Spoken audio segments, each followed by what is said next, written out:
everyone. Today we have Dr. Michael Browning from PhosphoSolutions joining us on our Interview with Scientists series.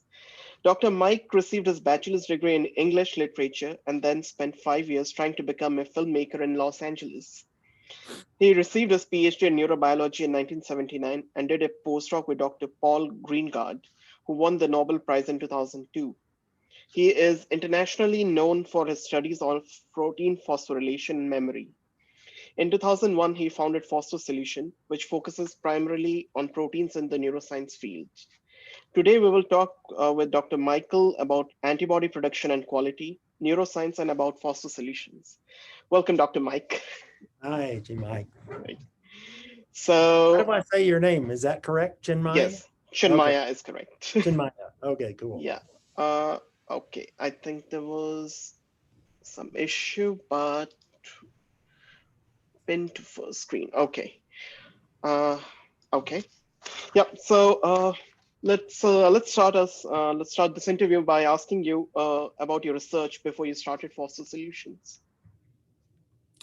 Well, I've been doing research for a long time. I started Okay, in 1974.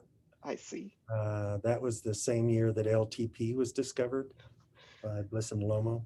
Uh-huh. And of course, that was pretty exciting to Okay. see this new mechanism underlying memory.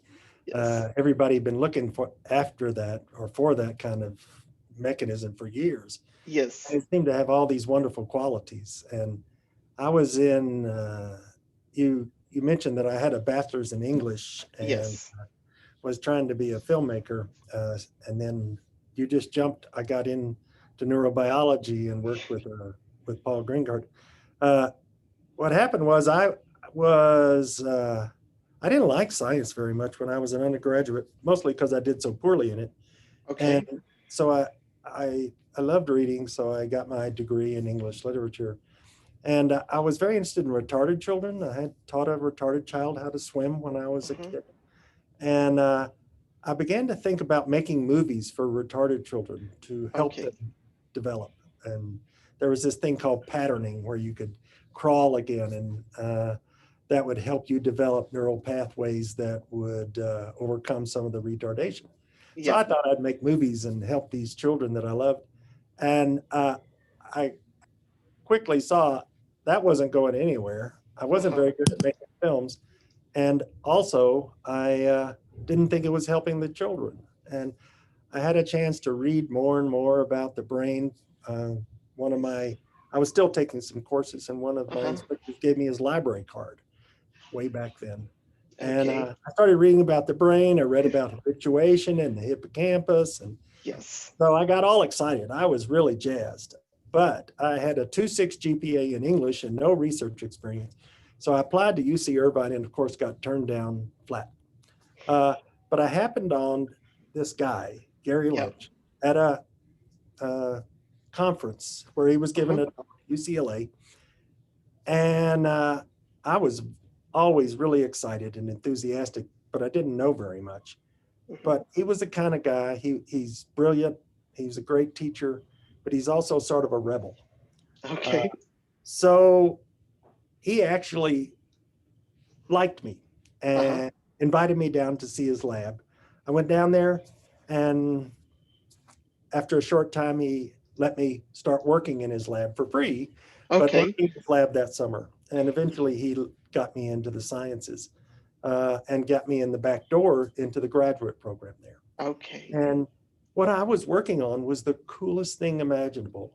We were trying to make slices of hippocampus live in Okay. the chamber. Okay. Yes. And because that slice contained the LTP circuit. Uh-huh. And so this was, I'm still talking about 74, way long time ago. But can you Yes. imagine, when you're there the first few times and you pull out this little sliver of a hot dog out of a rat's brain and you're holding this cool thing, you slice it up and you put it Yes. in the chamber and you put an electrode down there and it's alive. And Yes.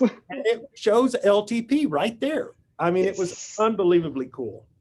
Yeah. And then next thing that happened to me really was the emphasis on protein phosphorylation, because Okay. phosphorylation is really protein plasticity. LTP Okay. is neural plasticity. Well, phosphorylation is protein plasticity. It's how you Process. turn proteins off and on. Yeah. And I love the idea that the two would be related. And so that's what I spent most of the rest of my life as a researcher studying. And I focused mostly on the LTP mechanisms, particularly involving the AMPA and NMDA receptors. Okay. So, what do you think? How has the neuroscience field evolved since you were doing research? Well, in when I went to the first neuroscience meeting, there were about 1,500 people. Yeah. The last meeting, there were 20 times that many, 30,000. Okay. It's one of the fastest growing meetings in all of the sciences. And way back then, it was a minor part of the sciences. And there were even discussions way back then about whether neuroscience and behavior Hmm. had anything to say to each other. Yeah. And now, of course, they're incredibly integrated.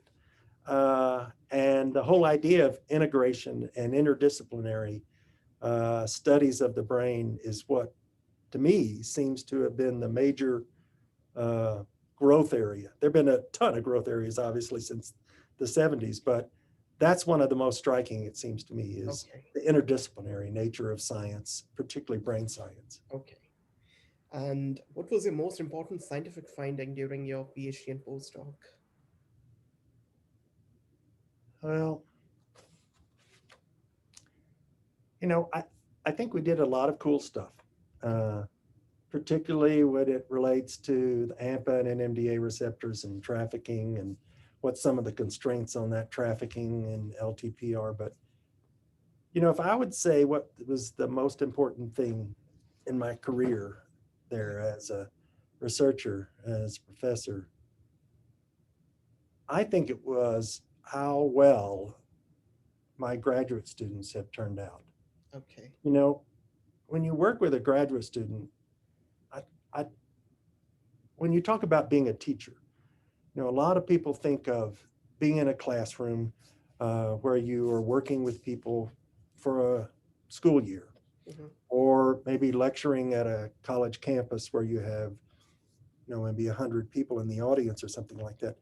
But Yes. when you work with a graduate student, you're working with them for 3, 4, even 5 years. They Yes. become like a part of your family. And for me anyway, there was nothing that felt better than to see them go through, get their PhDs, and then go on to careers lots of times, not necessarily in academia, Yeah. but that they loved and that they're happy in. So I was really fortunate. I've had, I think, 11 PhD students and others, masters and stuff like that. And Mhm. I think the vast majority of them are in fields they're really happy with. And I'd say that's my major accomplishment. That's a great thing to say. So, why did you start PhosphoSolutions? Well, uh, it started because I got a grant Okay. from NIH. This was back in the 90s. And uh, there was a concern that there were all these uh, targets out there that Yes. were of importance for various things like LTP or drug addiction, et cetera.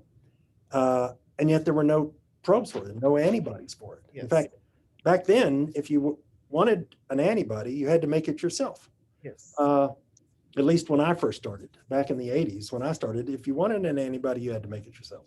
Okay. Uh, but what this grant was designed to do was to uh, target certain areas that were, this was from the NIAAA, the alcohol uh, uh, part of the NIH. And they had various targets, the GABA receptor, the NMDA receptor, etc., that there were no good antibodies for. And they were sent out a proposal, request for proposals for people who would make antibodies to those targets. So Okay. I got one of those grants. Ron Lichtig was one of my graduate students at the time. And he enabled us using some fusion proteins to make these great NMDA receptor antibodies. Okay. And so we wrote some papers with that, and they were working great. And then I get a call from the exec set, and he says, "We need you to commercialize those antibodies because our goal was to make antibodies that would be widely available to people around the country." And so he pushed me to do this. This was in 1995 or 96, I think, at the start. And I had no idea how to do that. And back then, neither did my university or most universities know how to do this kind of commercial development. It was just starting at most places, and particularly at my place. There were probably parts of the university that would look upon that as working with the dark side. And so it was a unusual time, a funny time, a little stressful time to think about doing something commercial in the sciences. But here I was having NIH push me to do this. It seemed the right thing to do. And so I went to a meeting of the neurosciences and walked and talked to some of the exhibitors about antibodies and how do you commercialize the antibodies. And they started being really interested in these antibodies that I had. At the time, they were also interested in an enzyme I made called protein kinase C. And in fact, Cal Biochem had just lost the vendor for protein kinase C. So they wanted my protein kinase C too. So we set up this little company and licensed these antibodies and the kinase from the university. And I still remember the board meeting of the tech transfer office when they were deciding whether this was legal or not. And I was sitting outside sweating it because I didn't know whether they were going to come back and say, you're no longer a professor here because you broke all these laws, or, yeah, this is a great idea, let's go do it. Fortunately, they came out and said, this is a great idea, let's go do it. And so we started the company. At first, it was pretty simple. The company didn't do anything other than distribute the antibody to big companies that then resold it.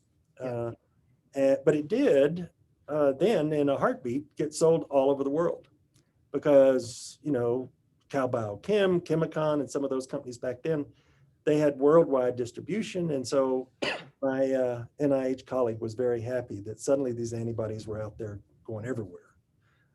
In 2001, the date you mentioned, that's when the company first started making some of its own antibodies because a research park opened up just across the parking lot from my university lab. And so the company got space there and started making some of its own antibodies. I see. So how would you compare starting a company back in 2001 was easy, or right now it would be easy to start a company? Well, it's incomparably easier now, I would say.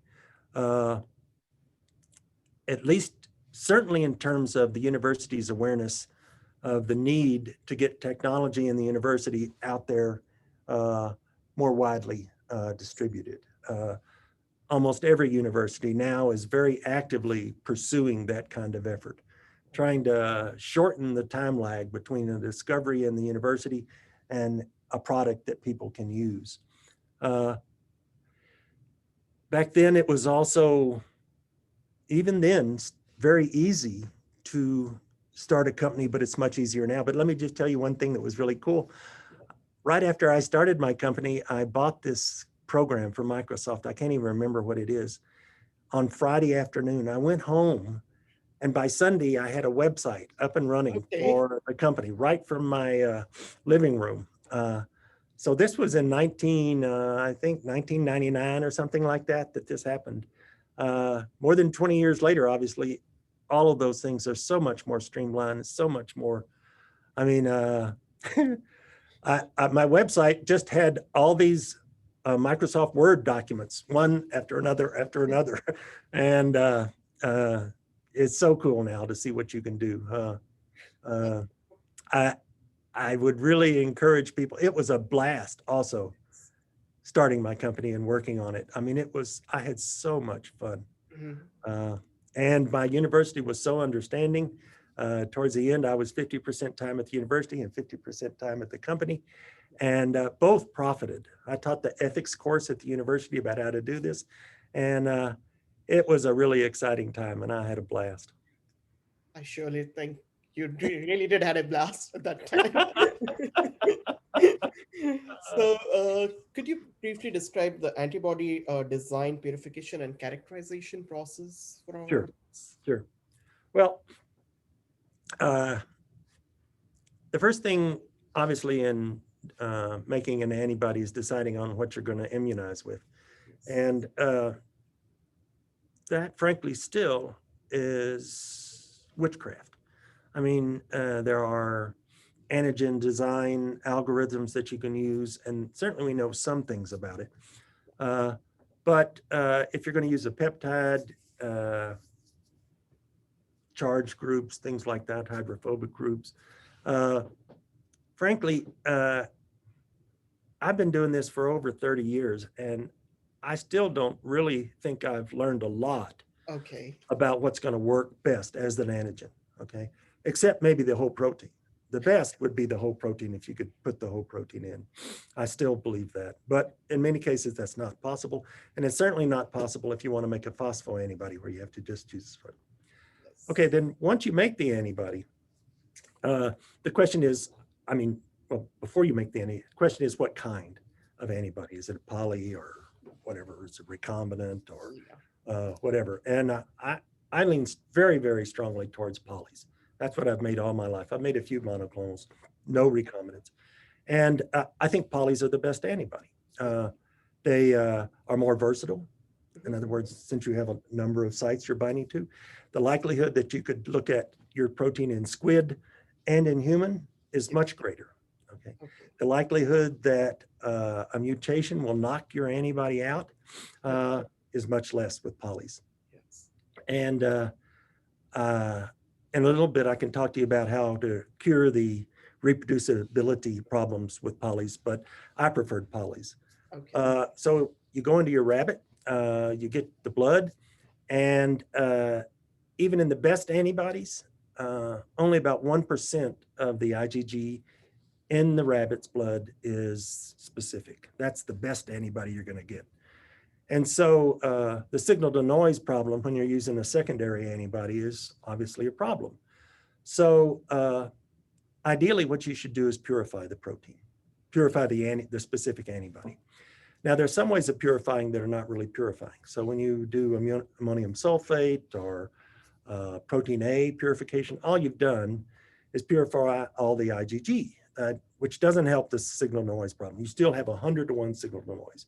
So you have to do affinity purification where you put the peptide or the antigen on a column, pour your blood over, wash aggressively, and then elute your specific antibody, which bound to the antigen, and all the non-specific antibodies wash off. That's then how you get your pure antibody and the antibody you would want to use for your research. It'll have a low signal to noise. Yeah. And the first thing you would do then is check to see if your antibody's any good.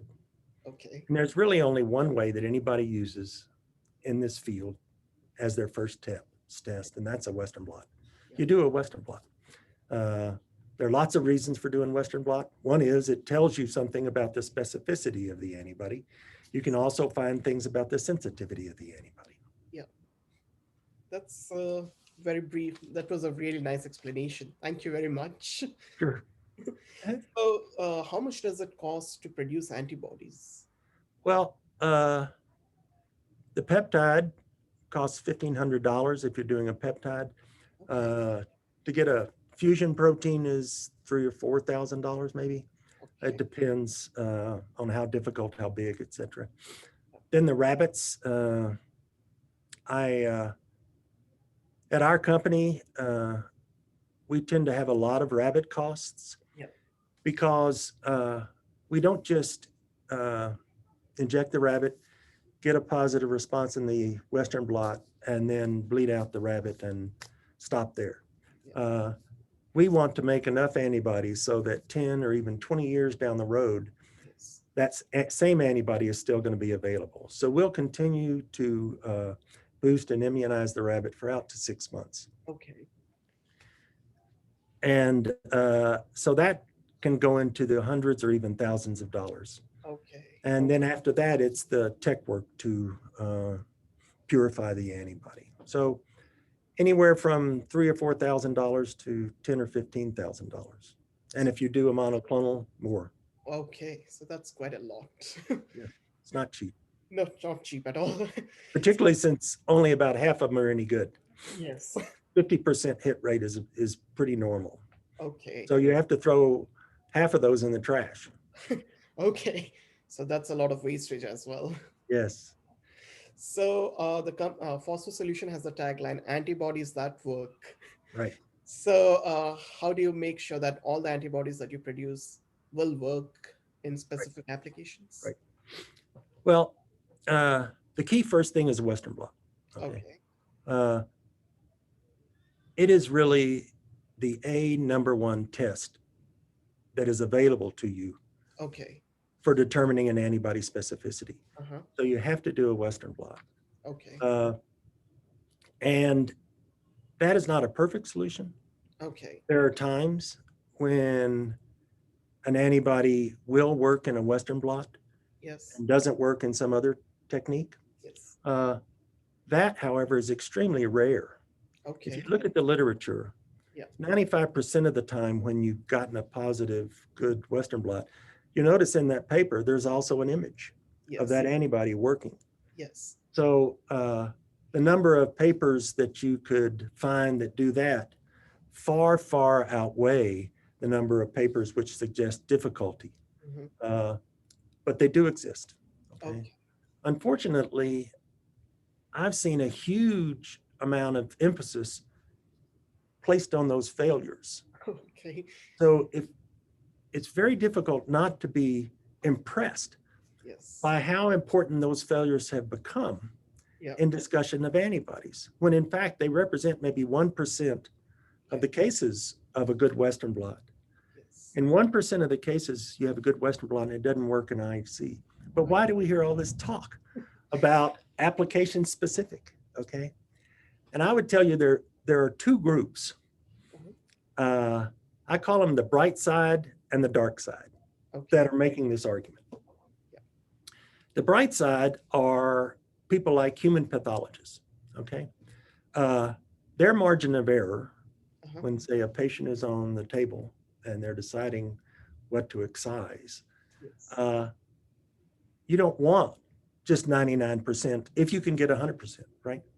So I can understand those people being worried about that 1% mistake, okay? However, as most research papers are published with what's the level of certainty, 0.05, 95%? 95%. Right. Yeah. So maybe worrying about that 1% is overdone when all the rest of the paper is only 95% level of certainty. I'm sure my statistics professor is somewhere calling up right now and saying, oh my God, what is he talking about? He doesn't know what he's saying, but you get the idea. Yes. Okay. But then there's the dark side, Yeah. okay? And this is the dark side. First thing you have to understand is 50% of the market out there Yes. for antibodies is for Western blot. Okay. Okay. So if you want to sell to that market, you do a Western blot, right? Yes. And if it's a good one, you show it, Yeah. right? Yeah. Okay. So what company in their right mind would ignore that market? Yes. None. None. Every company wants to sell to that Western blot market. Yes. So every company tests its antibodies in Western blots. Okay. Okay. Yeah. But what happens when you look at an antibody that's offered by a company and it doesn't show a Western blot? Okay. Okay, they tested it in a Western blot, I guarantee you, but it's not showing. Now, what does that tell you? Okay, it probably tells you that the antibody didn't work in the Western blot. Okay. All right. Yeah. So guess what their incentive is to say Western blots aren't important?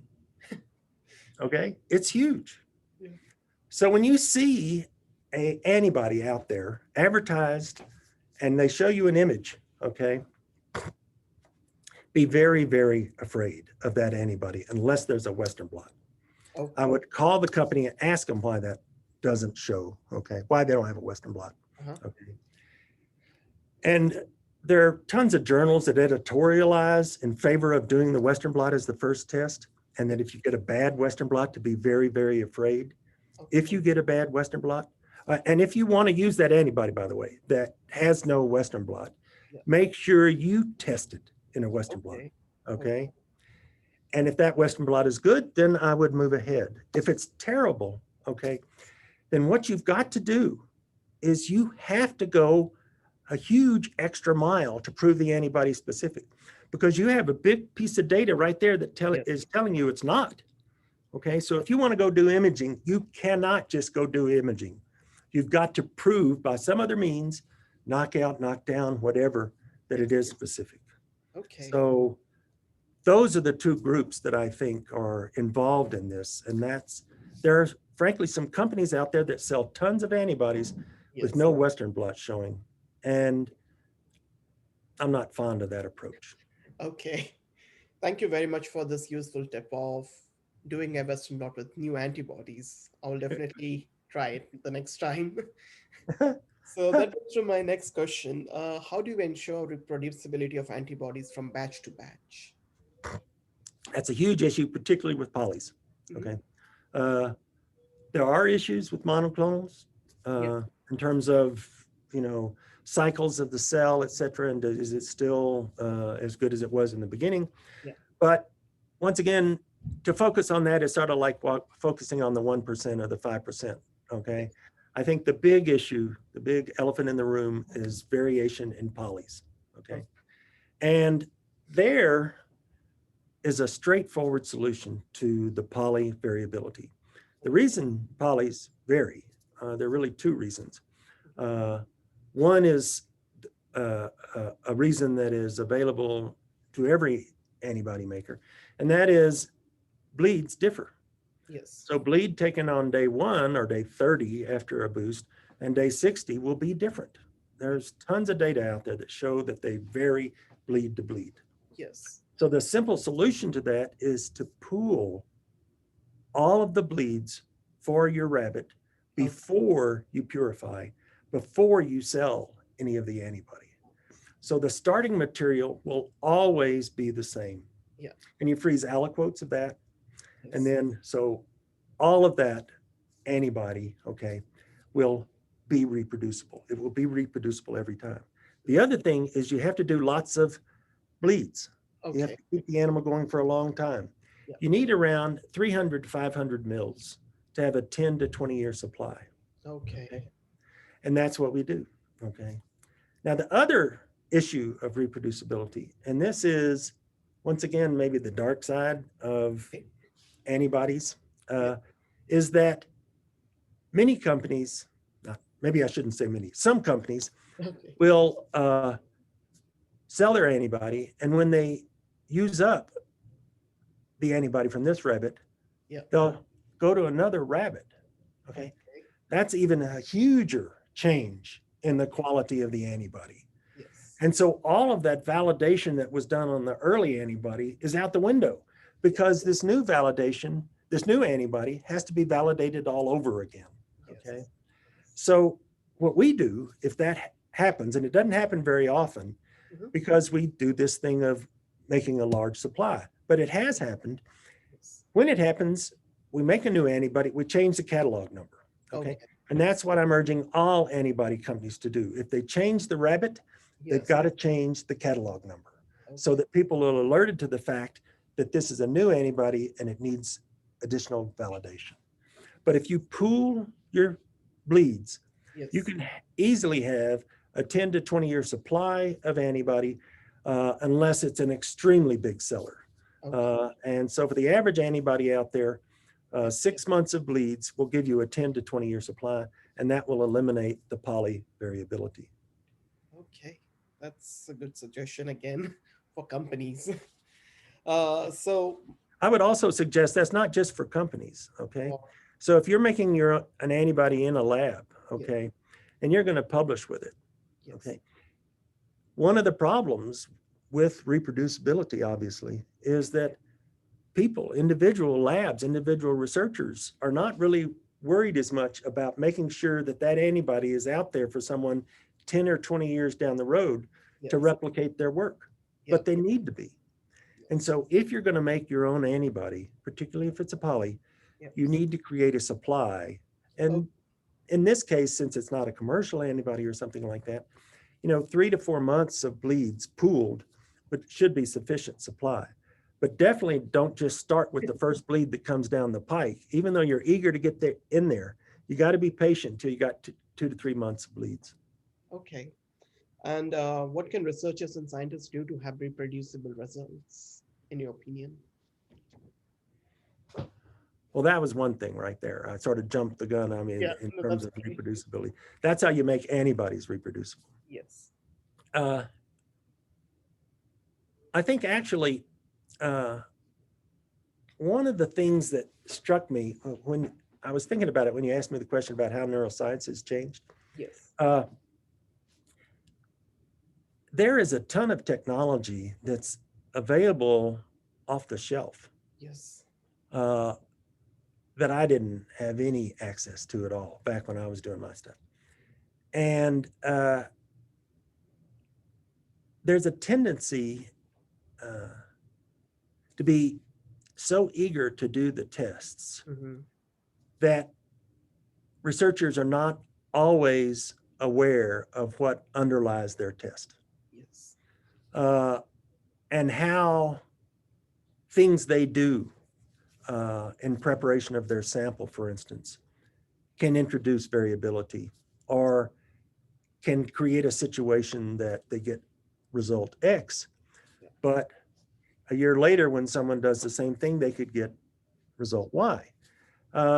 And so one thing would be for people to be very aware of the need to understand the techniques they're using and what underlies them. Okay. The other issue obviously is publishing negative results. When things don't work, that needs to get out there sooner, not later. Yes. And it doesn't necessarily, when you don't replicate something, it doesn't necessarily mean that the person who published that was wrong. It means that you don't understand the situation well enough to know why you got a different result than the earlier person. But science will advance when we get these contradictions. Yes. And so we don't need to be afraid of failing to replicate, but we have to announce when we fail to replicate. And I think journals need to be more willing to accept that kind of stuff if they can. I think those would be, the third thing is more information about methods. And I think it would be helpful in training your graduate students to make sure they pay a lot more attention to methods when they're reading journals and not just go straight to the discussion, for instance. Yeah. No, I completely agree with you. Just publishing positive result also doesn't help. Negative results are also very important. Yes. And I have been trying to do that in my work. I know you have. I know you have. Thank you. So my last question is, do you have any suggestion for new scientists, new grad students on how to develop their scientific career? Well, one of the things, a suggestion I would have to new scientists and their mentors is they both need to understand that there's more than one path ahead for a PhD student after they get their PhD, or even if they stop earlier and get a master's, let's say. Both mentors and student need to know this. In terms of the student, and I have to say I retired in 2009, so maybe things have changed a lot, but I bet they haven't. I still interact with students and stuff, and so I know there's still a huge emphasis on moving forward into academia from your PhD, and that there's sort of an unwritten law that you don't talk about wanting a career doing anything else than going on into academia. And that's not the career path for everyone. Yes. And so the earlier you're willing to talk to your mentor, and the earlier your mentor is willing to hear it, the better the outcome is going to be for both of you. Okay. If you're not happy with the way you're having to approach your science or your training or whatever, then you're not going to do the best work. Yes. And if your mentor doesn't understand where you're coming from and can't be supportive of it, he's not going to get the best work out of you. Okay. So you need to understand each other. And that's, I guess, the number one thing I would try to tell the new scientists and their mentors, that they need to understand the drive and motivations that both have, so that they can communicate better between the two of them. Yeah. Thank you very much for the suggestion. I'm sure like most of the grad students and scientists who are trying to move out of academia will understand this. Good. And I hope the mentors too. Yes, me too. Me too. Me too. I'll just check if we have any questions. Not really, but thank you very much for your time today. I really appreciate it. Thanks so much for having me. It was a ball. I really enjoyed it.